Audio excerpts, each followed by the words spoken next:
Welcome to Luca is a Billionaire, where the only thing I invest in is your answers. You begin by preparing essentials. Make sure Wi-Fi or mobile data is stable and have a recovery phone number or email ready.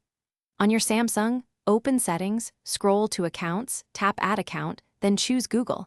This starts the account flow and links services like Play Store and Contacts. Enter any existing Gmail to sign in or tap Create Account to make a new one. Doing this now speeds setup and prevents lockouts, so pick your method and proceed without pausing. Next, you build the account.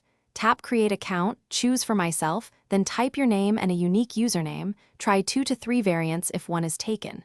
Create a strong password, at least 8 characters with mixed letters and numbers, and confirm it. Enter a recovery phone or email and your birthday. This helps recover access later. Read the privacy options and select what to sync.